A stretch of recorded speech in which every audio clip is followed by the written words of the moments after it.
Já estamos em Discurso Diretos para falar sobre os esclarecimentos de Pedro Passos Coelho sobre o caso Tecnoforma. Foi esta manhã, durante o debate quinzenal na Assembleia da República, depois da Procuradoria-Geral da República ter arquivado o processo e após estes esclarecimentos, queremos saber se, na sua opinião, este caso deve continuar a ser averiguado. É meu convidado Gustavo Sampaio, ela é jornalista. Bem-vindo, Gustavo Sampaio, a este Discurso Direto. Já sabe que para participar basta ligar o 21 044 11 45 ou, se quiser, envie a sua opinião, por favor, curta para o e-mail discursodireto@tvi.pt. E o Primeiro-Ministro disse esta manhã no Parlamento nunca ter recebido qualquer rendimento da Tecnoforma enquanto deputado. Passos Coelho afirmou que poderá ter apenas recebido despesas de representação ao serviço de uma ONG ligada à Tecnoforma, mas sem nunca falar em quantias.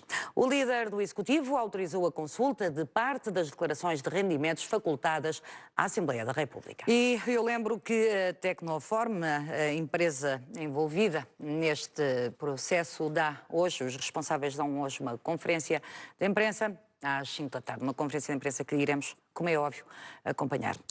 21 044 11 45, discursodireto@tvi.pt. São as formas que tem para nos ajudar a fazer este discurso direto. Gustavo Sampaio, bem-vindo mais uma vez. O que eu gostava de saber é que depois da Procuradoria-Geral da República ter arquivado o processo, de Pedro Passos Coelho ter disponibilizado todas as declarações de IRS durante todo este período à Assembleia da República, do Tribunal de Contas ter todas as declarações do agora Primeiro-Ministro e do então, durante os anos 90, deputado Pedro Passos Coelho, ainda há um caso Tecnoforma? Ou há um caso jurídico ou há apenas um caso de ética? No respeitante a esta questão dos eventuais pagamentos, tornou-se apenas uma questão ética e política, porque ao nível jurídico prescreveu, não há forma de investigar por essa via e, portanto, sendo uma questão ética e política, caberá ao próprio Passos Coelho revelar ou não os seus extratos bancários daqueles anos e comprovar ou não se houve transferências. Agora, essa revelação será sempre voluntária. Será sempre voluntária, como é óbvio. Aliás, aquele pedido do Partido Socialista para exigir o levantamento do sigilo bancário para investigar as contas de Pedro Passos Coelho seria a primeira vez neste país. Nunca nenhum político que eu me lembre, e já houve tantos casos semelhantes, nunca foi exigida esta forma. Sim, é algo inédito e é algo que o conceito em si não me agrada muito numa democracia liberal e é quase um método totalitário, digamos assim, que o fisco por vezes utiliza em determinados procedimentos. Exatamente. E nesse caso já não é tão E quando são por casos isso. jurídicos também, já ou sob investigação. Agora, dito isto, repito, é uma questão política e ética e caberá ao próprio revelar ou não essas transferências, se quiser comprovar ou não que houve essas transferências. Sim. Agora, da parte da opinião pública e do cidadão comum não é possível comprovar isso. Faço, no entanto, a ressalva de que sim, o caso Tecnoforma, esta questão dos pagamentos ou não que Passos Coelho terá recebido enquanto deputado é uma questão lateral no que é o caso Tecnoforma, porque o que é realmente grave no caso Tecnoforma é, desde logo, a origem, que parte de um testemunho de Helena Roseta, que num estúdio de televisão em direto testemunhou que Miguel Relvas, enquanto secretário de Estado, lhe propôs uma espécie de programa de formação na altura em que Roseta dirigia a Ordem dos Arquitetos, com fundos comunitários, através de um programa gerido então por Miguel Relvas, ao nível político, e que impôs a condição de que só se faria então essa colaboração, que Roseta até estaria interessada, se fosse contratada a empresa de Passos Coelho, na altura a Tecnoforma. Isso é que é o cerne. Empresa, vamos é o cerne da questão Tecnoforma. Exatamente, mas vamos distinguir. Uma coisa é Pedro Passos Coelho era apenas um quadro da Tecnoforma. Não era um funcionário, um colaborador da Tecnoforma e não Alguém responsável, um colaborador, e não responsável da Tecnoforma. Também convém esclarecer, ou não? Depois há as investigações jornalísticas de José António Cerejo no Público e monta-se todo aquele esquema com programas, por exemplo, para financiar a formação em aeródromos da região centro, a maior parte dos quais desativados ou com escassos funcionários.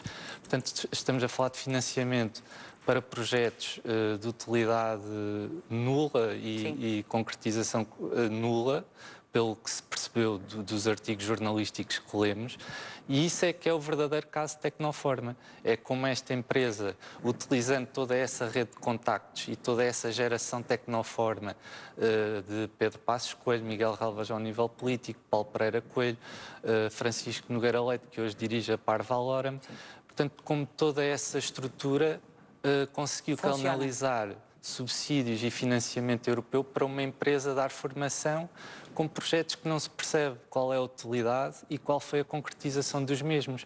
A ONG Mas isso criada... é um processo chamado Tecnoforma e estamos a falar do envolvimento de figuras políticas numa empresa, mas outra coisa, que é o que estamos a discutir aqui hoje, é são ou não os pagamentos de salários a um deputado enquanto estava em regime de exclusividade. Isso é Temos que separar as águas, ou não? É uma questão também importante. Eu estava apenas a ressalvar que isto é o que eu acho mais importante e ressalta de um problema sistémico. Mas isso o Parlamento não quer discutir, por exemplo, que eu acho estranho. Então... Estranho ou não, porque se calhar também interfere com os vários partidos que estão no Parlamento e que tiveram responsabilidades e entra-se naquela dinâmica habitual de que o PS culpa os governos PSD-CDS e o PSD-CDS culpa os governos PS e entra-se num bloqueio, portanto, muitas vezes normal na cena política portuguesa. Exatamente. Eu tenho imensos mails, eu não sei se vou conseguir ler todos, vou tentando, garanto. Falo primeiro e peço que seja rápido, desculpe. Ricardo José, boa tarde, está ligado a Azeitão. Olá, boa tarde, Paulo. Boa tarde. E a todos os telespectadores. Portanto, eu não me senti muito confortável com as declarações do Primeiro-Ministro, até porque a palavra do Sr. Primeiro-Ministro suscita, nesta altura, sempre algumas dúvidas. E não é por ele ter dito o que disse que eu vou partir do princípio que ele está a falar toda a verdade. Portanto, mas uma coisa percebe-se no meio de todo este incómodo para o Primeiro-Ministro, é que num período relativamente curto, de apenas 2 ou 3 anos, falamos aqui em vários rendimentos acumulados do então deputado Passos Coelho, que no total ascenderá a quase 300 mil euros.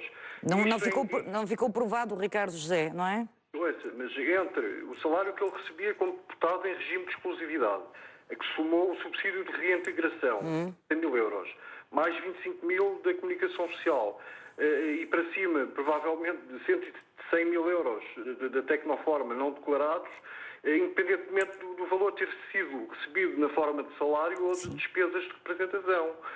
É indigno, vindo de alguém que se bate tanto para impedir o aumento do salário mínimo, e que moral tem este senhor para vir defender a desvalorização dos rendimentos dos outros. Mas eu não sei o que é mais indigno no meio de tudo isto, se a postura do Primeiro-Ministro ou se o esforço que as instituições têm feito para proteger o Primeiro-Ministro. Não é esse o papel das instituições.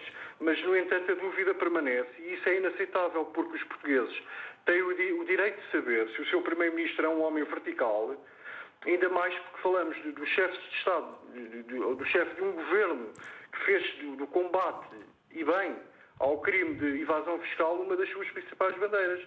E em vez de recorrer aqui a expedientes dilatórios e a sugerir processos de inquérito que se prolongarão no tempo, o Sr. Primeiro-Ministro devia ter optado por falar verdade abertamente e sem subterfúgios, só tinha a ganhar com isso. E não venham dizer que isto é uma matéria do foro privado, porque não é. Eu relembro que o Primeiro-Ministro, o cargo de Primeiro-Ministro, é propriedade pública, delegável, é certo, Exatamente. pessoa, mas de forma condicional, mediante a assunção de um contrato de lealdade institucional e de honestidade com o povo, acima de qualquer suspeita. E essa prerrogativa foi posta em causa de uma forma muito grave. Portanto, o Primeiro-Ministro é o primeiro interessado a tornar as coisas o mais transparentes. O esclarecer. Ricardo José, muito obrigada. Desculpe. O bom nome do Primeiro-Ministro, não é? Porque Exatamente. teria todo o sentido que ele tornasse claros os rendimentos que recebeu e que declarou às finanças. Eu penso que sim. Obrigada, Ricardo José. Tenha um bom fim de semana. José Fernandes, boa tarde. Está ligado o Seixal. Olá, Paula, muito boa tarde para si também, para o seu convidado. Primeiro gostaria de diferenciar esta questão, que é uma questão não é fiscal, mas é uma questão de ético-moral, é uma questão política, e depois na tecnoforma. O Primeiro-Ministro, hoje quem viu o debate, viu perfeitamente a maneira como ele estava, não era aquele Passos Coelho que normalmente aparece aí a falar em congressos e lá nada disso. Hoje era um homem muito nervoso, muito abatido e via-se perfeitamente que há consciência na parte dele. Ele desempenhou as funções como deputado no regime de exclusividade, até porque o requerimento que ele fez foi como regime de exclusividade. No 6º e 7º legislatura desempenhou as funções. Depois pediu aquilo que se chama, para ser reintegrados, o chamado subsídio de reintegração na sociedade. Alguns 60 mil euros em regime de exclusividade. Era exclusividade, não podia desempenhar outras funções. Eu, como português, o que eu quero saber, e eles, os políticos, não disseram hoje, é o povo português quer saber como é que ele recebeu o dinheiro. Se recebeu quando ia a Bruxelas recebia um X e depois estava uns meses sem receber, e quando ia a Cabo Verde passear recebia um Y. Não, o que nós queremos saber é se ele todos os meses recebia uma quantia e o valor da quantia. Não está a questão fiscal, essa questão já tudo prescreveu. Há uma questão de ética, há uma questão de moral, há uma questão de dignidade. E ele é o Primeiro-Ministro de Portugal. E como tal, se não deve, não teme. Então se ele não tem qualquer tipo de problema, dê às entidades que devem realmente fazer a análise os rendimentos que ele recebeu para a conta dele durante o período de 95-97. O Primeiro-Ministro não tem condições, para mim não tem condições, isto realmente é uma máfia autêntica destes políticos, destes deputados, e é por isso que eu sou a favor da redução para 150. 150 até já é muito, porque a maior parte deles estão lá para bater palmas. Agora é que só a Tecnoforma também é rápido. Muito rapidamente, José Fernandes. Ele, quando saiu de deputado, foi trabalhar como quadro superior para a Tecnoforma. E já falaram realmente, foi 2,1 milhões de euros ou 4 milhões de euros para dar formação na parte de formação profissional no aeródromos, não havia aeródromos, a empresa só tinha 10. O que está em causa é que esse mafioso, esse Miguel Relvas, era secretário de Estado e ele era um quadro superior de Tecnoforma. A Tecnoforma é uma situação, é um processo paralelo a este agora, que é um caso grave, porque foi fundos públicos que eles andaram a roubar ao Estado português para dar formação. Diziam eles que tinham 1.360 e tal formandos. Vão saber se realmente foi dada alguma formação a essas pessoas ou se essas pessoas têm um diploma. Como é que foi adquirir o diploma? Foi chegar lá, assinar e receber cá qualquer coisinha por terem posto a assinatura no diploma. É grave o que se está a passar e eu, como português, sinto-me envergonhado de ter este tipo de políticos, mas é de há muitos anos, Paula, não é só este, de há muitos anos, muitos políticos têm roubado. O exemplo... José Fernandes, hoje não dá. José Fernandes, eu conto sempre consigo, tem imensos telefonemas, vão entender. Eu vou ler apenas um primeiro mail da Ana Roque. Gostaria de mesmo ver determinadas despesas de representação devidamente dissecadas, justificadas ao pormenor com a devida documentação comprovativa, para que fique bem claro ao povo português que Passos Coelho é a mais honesta das pessoas, disse a Ana Roque. Diz também o Adriano Azevedo, que foi com grande satisfação que assistiu ao debate em que o Primeiro-Ministro esclareceu de forma cabal todas as acusações que vinha sendo alvo. Compreendo que foi um dia triste para toda a esquerda e para muitos analistas e comentadores políticos. Seria uma catástrofe para Portugal se o governo caísse. Adriano Azevedo, que partilhou, Azeredo, peço imensa desculpa, que partilhou um mail connosco, eu vou lendo mais. O que eu perguntava a Gustavo Sampaio, depois de ouvir estes primeiros telespectadores, e estamos a falar da postura de um Primeiro-Ministro, das instituições envolvidas, a Procuradoria-Geral que não quis seguir o caso porque teoricamente já tinha prescrito. Eu ouvi Mota Amaral, antigo Presidente da Assembleia da República e reputado político, acho eu, dizer que Pedro Passos Coelho, o erro de Pedro Passos Coelho tinha sido ter ido pedir esclarecimentos às instituições erradas, nomeadamente à Procuradoria-Geral da República, para que investigasse. a quem é que Pedro Passos Coelho pode recorrer se quiser limpar o seu bom nome? Eu diria que Mota Amaral tem razão, mas o erro de Passos Coelho vem mais atrás. Vem quando, desde há 2 anos, não responde à pergunta a que respondeu hoje, aos pedidos ou às perguntas de José António Cereiros do Público, que lhe perguntou sucessivamente se tinha recebido ou não e não respondeu. Isto, na minha perspectiva, tudo o que se passou ao longo destes últimos dias, parece-me também uma estratégia por parte do Primeiro-Ministro no sentido de deixar enlumbrando esta questão propagar-se à espera de novos factos. Todas as declarações do Primeiro-Ministro foram nesse sentido, no sentido que os dados de que dispõe ou de que não se lembrava não prefiguravam nenhuma ilegalidade, e aparentava estar à espera de novos factos ou de dados consistentes que pudessem, de alguma forma, comprovar algum pagamento ou não. Também é estranha a forma como fomos recebendo as informações da Assembleia da República, através contraditórias do relativamente ao direito de exclusividade. A certa altura deu a impressão de que a versão que iria ficar definitiva era a que encaixaria com o que Pedro Passos Coelho iria responder. Se estava em exclusividade ou não, e depois as contradições e os documentos e contradocumentos. Exato, e as reformas e não reformas e a revogação de certos artigos da Assembleia, exatamente. E acabou por ficar a versão da exclusividade, e então hoje o Primeiro-Ministro veio dar a sua resposta encaixando nessa versão da qual já não conseguiria sair. Isso também lança uma mancha sobre todo esse processo, e a Assembleia da República também, mais uma vez, não ficou com uma boa imagem nesse processo. E, por extensão, a própria Comissão de Ética, que mais uma vez também se comprova que tem uma eficácia praticamente nula. E não é só sobre este caso, ao longo dos últimos anos e da última década, não fiscaliza, não cruza dados e não tem eficácia, e isso contribui para a tal promiscuidade entre os negócios e a política, e deputados com duplas funções, com a atividade privada a interferir com a atividade política, e a Comissão de Ética constituída pelos próprios deputados dos próprios partidos a não fiscalizar. Dou-lhe só um exemplo, que nesta legislatura um dos membros da Comissão de Ética era Adolfo Mesquita Nunes, do CDS-PP, que ao mesmo tempo em que era deputado e membro da Comissão de Ética que deveria fiscalizar esse tipo de casos, era consultor da Moraes Leitão, uma sociedade de advogados. Portanto, como é que este tipo de comissão se autorregula ou autofiscaliza? Sim, ou pode estar habilitada.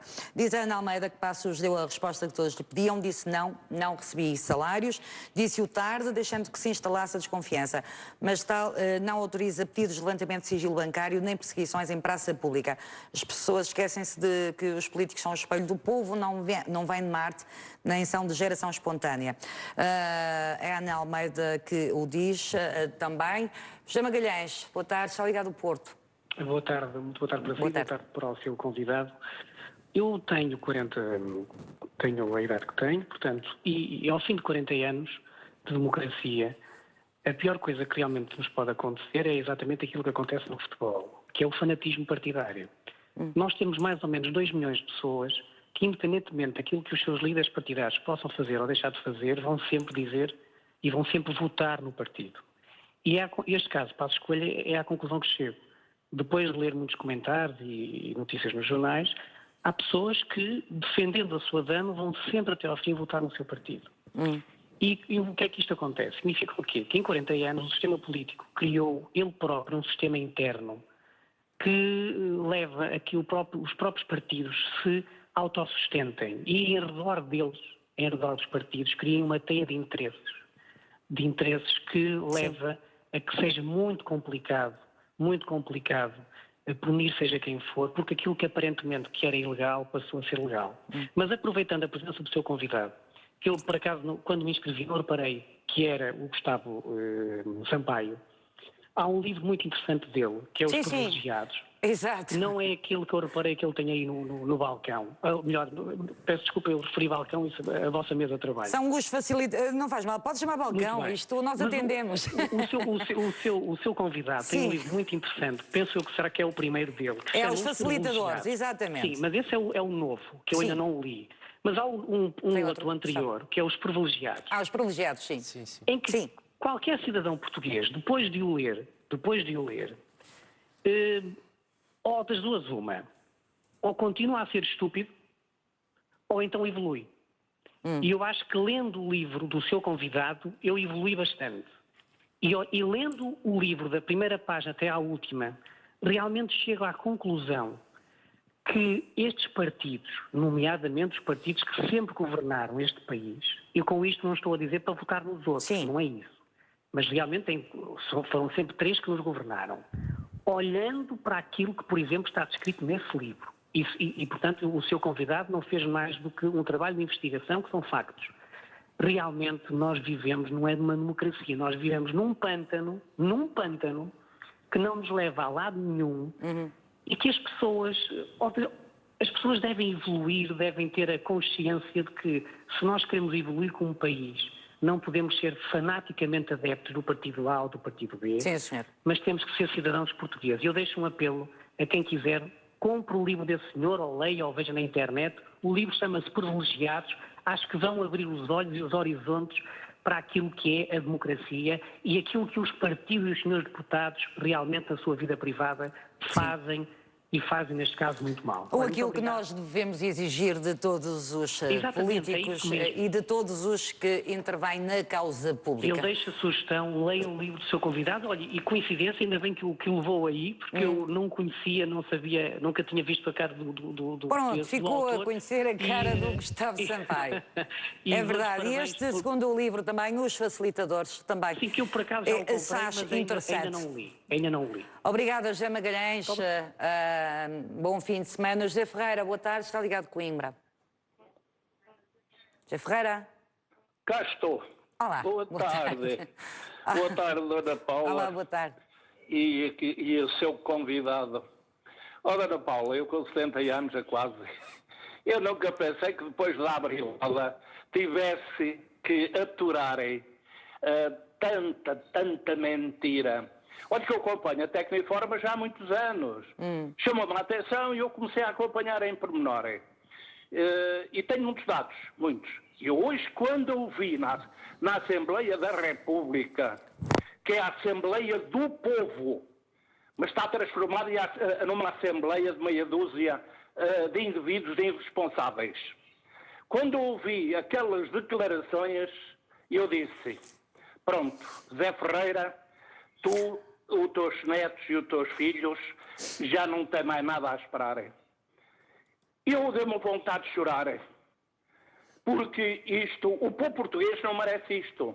Os reformados, os trabalhadores, não merecem arrastões para depois suportar estes poços dos cofres do Estado que estão completamente desfalcados. Sim. Portanto, Dona Paula, e os portugueses, aqueles que estiveram em África como eu, na Guerra da África, meus senhores, abram os olhos para bem dos nossos filhos e dos nossos netos. Porque este país nunca vai ser um paraíso com esta gente.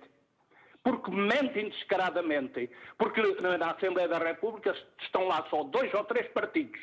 O resto são organizações. Que eu já enfrentei em África. Sim. Isso é uma vergonha. José Ferreira, um abraço. Muito obrigada por ter participado no discurso direto e participe sempre. Contamos consigo também para fazer este programa. Diz Carlos Jorge que Sócrates foi limpo pela Procuradoria-Geral da República, pelo Presidente do Supremo Tribunal de Justiça. Agora Pedro Passos Coelho foi limpo também pela Procuradoria-Geral da República. Isto não pode ficar assim. É uma questão, não vou ler o mail todo, é uma questão ética, moral, de verticalidade. Pedro Passos Coelho deve esclarecer tudo, informar o povo e eventualmente demitir-se ou ser demitido pelo PR ou pelo povo português. E diz Carlos Jorge que não ficou nada esclarecido com com as afirmações ou com as justificações de Pedro Passos Coelho. O que eu pergunto, Gustavo Sampaio, e estabelecendo o paralelo que é inevitável, não é? Neste caso, parece, lá está, a suspeição sobre as próprias entidades em quem devíamos confiar. Neste caso, a Procuradoria-Geral da República, este caso não chegou ao Supremo Tribunal de Justiça, está apenas e só nas mãos de Pedro Passos Coelho. Eu não diria que a Procuradoria-Geral da República teve uma má intervenção. Limitou-se a cumprir a lei. O caso está prescrito e manifestou a sua incompetência para abrir um inquérito a um caso prescrito. Podemos discutir se os prazos de prescrição e o próprio conceito de prescrição de certos crimes têm sentido num Estado de Direito e democrático. Mas isso é outra conversa. É outra conversa e teria que ser alterada a lei. Não tem a ver com esta questão. Agora, a Procuradoria-Geral da República teve uma intervenção de acordo com a lei e até bastante célere. Portanto, não se pode dizer que tenha atuado mal. Agora, como referi logo no início, isto é uma questão política que tem efeitos políticos. E aparece nesta altura de novo, eu sei que o Jornal Público, como é óbvio, a revista Sábado e o Jornal Público, o público principalmente, há 3 anos que segue atentamente este caso, o caso Tecnoforma. O que é verdade é que há coincidências ou não há coincidências, já perguntei também a outros convidados, já estive aqui, ser nesta altura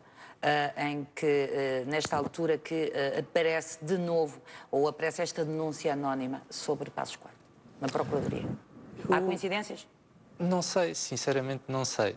O que repito é que se tivesse dado a resposta que deu hoje há 2 anos atrás, nada disto se teria arrastado. Se tivesse dado a resposta há uma semana atrás, quando foi confrontado com o caso, também nada disto se teria discutido. Mas estas respostas não dissiparam todas as dúvidas em relação... Não, como portanto, também há 2 já anos disse seria há a mesma pouco, coisa. Há 2 anos foi diferente. Basicamente, não teve o impacto que está a ter agora. Exatamente. Nesta semana foi mais no sentido, pareceu-me, de esperar que saíssem ou não novos dados para depois dar esta resposta definitiva, que é definitiva no plano jurídico, mas não no plano político. E isto tem efeitos políticos. E basta ver pelas intervenções hoje dos telespectadores e dos e-mails que isto causa uma descrença não só em Pedro Passos Coelho, como nos políticos em geral. Sim, e no sistema político. Exatamente. Isso é que é o efeito político. Mas o que é estranho no Parlamento é que hoje, por exemplo, quem levantou primeiro toda esta dúvida e exigir explicações do Primeiro-Ministro foi o Bloco de Esquerda. O Bloco de Esquerda que depois, a determinada altura, parece que se sentiu satisfeito com as afirmações ou com as justificações de Pedro Passos Coelho. É depois António José Seguro, cá fora, que vem pedir uma comissão de inquérito parlamentar. E lá está, Gustavo, o Parlamento, o que é que faz de uma comissão de inquérito? Arrasta-se? Arrasta-se, e há uma questão também importante que eu gostaria de sublinhar, que é a pior forma de discutir este tipo de assuntos e este tipo de matérias é seguindo linhas partidárias ou agendas político-partidárias, porque lá está, chegaremos sempre ao bloqueio de que o PS culpa os governos PSD-CDS e vice-versa. Isto é um fenómeno sistémico e transversal, comum aos 3 partidos que têm exercido funções governativas e deve ser discutido com seriedade e com imparcialidade e tendo a noção de que... E não é na Assembleia da República? Na Assembleia da República... Numa comissão de inquérito, digo eu. Mas as comissões de inquérito... Exato, é isso que eu estou a dizer. Acho que estamos os dois de acordo, não é? As comissões de inquérito valem o que valem. Vou-lhe só dar um exemplo. A Comissão de Inquérito Parlamentar ao BES, que vai começar dentro de um mês ou dentro de algumas semanas, vai ser presidida pelo deputado PSD Fernando Negrão. Exato. Comissão de Inquérito Parlamentar ao BES. Fernando Negrão, ao mesmo tempo que é deputado, é advogado de uma firma que é Albuquerque e Associados. Durante a concepção do livro Os Facilitadores, eu tive acesso a listas de clientes das sociedades de advogados e essa Albuquerque e Associados, no diretório de 2013, um dos principais clientes no setor financeiro da Albuquerque e Associados é o Banco Espírito Santo. Portanto, temos um deputado a presidir uma comissão parlamentar de inquérito ao caso BES, que trabalha ao mesmo tempo numa firma de advogados que teve ou tem o BES como um dos principais clientes. Portanto, qual é a isenção que uma comissão parlamentar de inquérito poderá ter. Funcionando desta forma e com todas estas incompatibilidades que não estão na lei, mas que têm uma repercussão ética que causa uma descrença enorme no trabalho das comissões parlamentares. Claro que há exceções e há comissões que trabalham bem e trabalharam bem, produziram resultados. Eu diria que, por exemplo, a Comissão de Inquérito às PPPs produziu alguns resultados e até teve um resultado interessante. A Comissão de Inquérito ao BPN, idem aspas. Mas, no geral, não Portanto, tem... é todo o sistema, mesmo da exclusividade da classe política à causa pública, que eu creio que deve ser discutido muito rapidamente. Gustavo, vamos continuar a falar, só vou ler um mail da Margarida Alves, que diz que as empresas sempre utilizaram e utilizam o sistema para evitar fuga. Os impostos pagavam aos colaboradores comissões, como parte do ordenado, aceitando faturas de restaurantes, hotéis, portagens, deslocações. Eu própria trabalhei numa empresa onde esse sistema era utilizado, portanto isto diz tudo. Um abraço também para a Margarida Alves, muito obrigada. E vou ouvir o Jaime Rodrigues. Boa tarde, está ligado de Setúbal. Boa tarde para a senhora e para o seu convidado. Boa tarde. Olha, para começar eu vou dizer, nesta época, que eu lembro-me perfeitamente, nós recebemos da Comunidade Europeia 25 mil milhões de euros para a formação e para estas empresas todas, para as pessoas calcularem o valor que havia nessa altura. Portanto, havia dinheiro às carradas, havia dinheiro por todo lado. Portanto, é muito provável que o Sr. Passos Coelho, o Sr. Relvas e outras mais se aproveitaram desta situação. E em relação ao tema, o Passos Coelho está mal aconselhado, porque diz que não se lembra de nada, mas afinal trabalhou, mas como voluntário. Eu acho que isso já não se usa trabalhar como voluntário. E em relação às eleições que ele próprio fez parte da campanha eleitoral, ele era o campeão da transparência. O Sr. Passos Coelho, é preciso ver, era o campeão da transparência na altura que estava a lutar contra o Sr. Sócrates. Sim. E em relação ao CDS, faz-me rir o CDS quando está a bater palmas. Muito obrigado para a senhora e para o seu convidado. Obrigada, Jaime Rodrigues.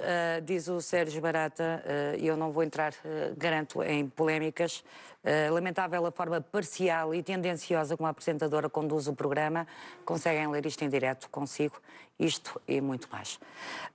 Diz também o Carlos Teixeira, o que eu gostava mesmo é que todos os políticos, em especial os que estão a pedir o levantamento do sigilo bancário do Primeiro-Ministro, também levantassem o sigilo das suas contas. Diz também Paulo Silva, há aqui uma questão que está a ser negligenciada por toda a gente e, na minha opinião, é um caso menor. Porque é que está toda a gente a lidar com a maior naturalidade ao facto de o caso fiscal já ter sido prescrito? Mais uma vez, prescreveu algo que merecia ter sido investigado, como muitos outros casos em Portugal. Lá está, a tal investigação que os jornalistas também denunciaram há 3 anos, portanto não tinha prescrito, Gustavo, e agora prescreveu. Como é que, e pelos livros que já escreveste e pelas notícias tantas vezes que nós falamos, às vezes é difícil nós conseguirmos descobrir toda a verdade, apesar de serem apresentados factos. Vamos já falar, porque eu deixei pendurado o João Jorge. Desculpe, boa tarde, está a ligar da sua ilha bonita, do Faial. Da nossa ilha bonita? Da nossa. Da nossa também, do Sr. Gustavo Sampaio, que muito estou a gostar de ouvir e também elogiá-lo, mesmo sem poder ler, que esse livro é sempre muito interessante. Sr. Gustavo Sampaio, esse dinheiro já não estará longe. O senhor já escreveu 2 livros, este dinheiro já não estará longe. Brasil, Luxemburgo, ele está a dar em Godo a Seguro e ao Sr. Jerónimo de Sousa, e quando eles, daqui a dias, ele vai mostrar a conta bancária, vai mandar um extrato desses anos todos, e vai mostrar que não tem esse dinheiro todo, claro que já o tem muito longe. Ele até, a boca passou-lhe para a verdade. Ele falou 2 vezes em 150 mil contos. E já não era contos na altura. Portanto, ele, sim, já estava. Exatamente, é verdade, é João Jorge. A boca puxou-lhe para a verdade. Se calhar é 150 mil contos e não 150 mil euros. Eles tiveram 2 semanas, aliás, mais de uma semana, a acabar a trincheira, para ele e para os seus 2 pajens, ou para os seus 2 aios. Um dos aios até passou à frente dele. Disse que confiava plenamente, curto e claro, acho que pode ter sido curto, mas muito opaco, até confiava plenamente do Sr. Primeiro-Ministro. Portanto, portanto, um exagero. Não? O Passos Coelho nunca deu a palavra até. Ele deu a palavra para o outro. O outro aio, o negro disse, como costume, que largou ali cortina de fumo, Sim. que nem toxica nem tapa nada, é o habitual, o país está melhor e os portugueses estão assim. Portanto, é tudo uma atrapalhada. Que a Tecnoforma vai logo fazer outra farsa. Tecnoforma é de um padrinho dele, está tudo explicado. Boa tarde, obrigado. Obrigado, um abraço. Bom fim de semana, João Jorge. Gustavo, portanto, todo este caso só poderá ser devidamente esclarecido se Pedro Passos Coelho disponibilizar as suas contas bancárias. Exato, voluntariamente. Voluntariamente, porque não é obrigado. Não é obrigado. Juridicamente, de acordo com a lei, não é obrigado. É uma questão ética e política e, mais uma vez, repito, que também não aprecio muito o conceito de levantamento do sigilo bancário, mas o Primeiro-Ministro, perante a descrença que gravita em torno deste caso, mas a descrença se quiser de realmente quem? esclarecer... E apesar de insisto que eu estou a tentar esclarecer e ser esclarecida também, porque eu não sou a dona da verdade absoluta, antes pelo contrário. E no dia em que souber tudo, vou-me embora. Gustavo, até que ponto, onde é que começa e acaba todo este sistema que não funciona? Portanto, há contas que nós não podemos ver, há prescrições que são feitas demasiado cedo, há suspeições que ficam no ar, o que são graves mesmo para os políticos envolvidos, para o seu futuro, para a sua família, não é? E hoje Pedro Passos Coelho, por exemplo, dizia e mandava, fazia insinuações indiretas ou bem diretas a dizer que não tinha contas em nome de filhos, primos, tios, sim, lá está. ou coisas afins. Isso é a questão de que a descrença é geral e apanha os partidos por igual, sobretudo os que têm cargos governativos.